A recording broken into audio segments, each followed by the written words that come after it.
Madame la comtesse de Lorsange était une de ces princesses de Vénus, dont la fortune est l'ouvrage d'une jolie figure et de beaucoup d'inconduite, et dont les titres, quelque pompeux qu'ils soient, ne se trouvent que dans les archives de Cythère, forgés par l'impertinence qui les prend et soutenus par la sotte crédulité qui les donne.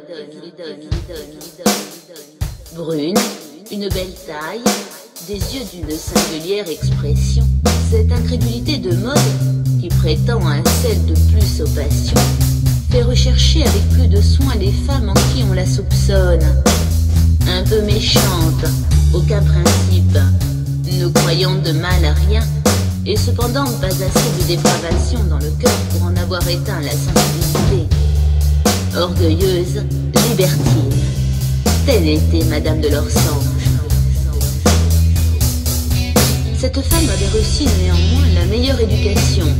Fille d'un très gros banquier de Paris, elle avait été élevée avec une sœur nommée Justine, plus jeune qu'elle de 3 ans, dans une des plus célèbres abbayes de cette capitale, où jusqu'à l'âge de 12 ans et de 15 ans, aucun conseil, aucun maître, aucun livre, aucun talent n'avait été refusé ni à l'une ni à l'autre de ces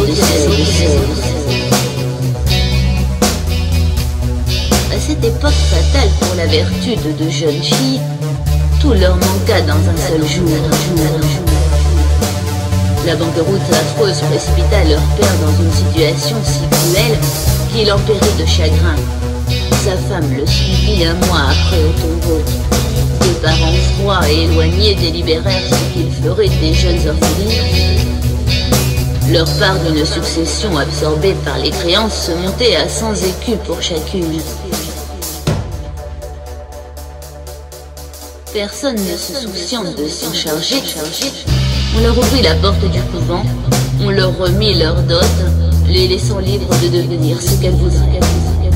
Madame de Lorsange, qui se nommait pour l'or Juliette, et dont le caractère et l'esprit étaient à fort peu de choses près, aussi formée qu'à 30 ans, âge qu'elle atteignait lors de l'histoire que nous allons raconter, ne parut sensible qu'au plaisir d'être libre, sans réfléchir un instant au cruel revers qui brisait ses chaînes. Pour Justine, âgée comme nous l'avons dit de 12 ans, elle était d'un caractère sombre et mélancolique qui lui fit bien mieux sentir toute l'horreur de sa situation.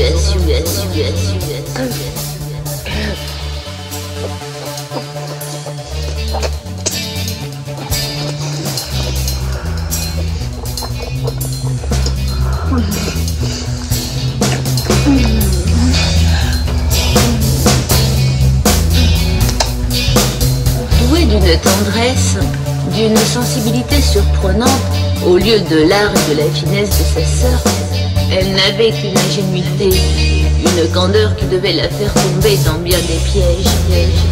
Cette jeune fille à tant de qualités joignait une physionomie douce, absolument différente de celle dont la nature avait embelli Juliette.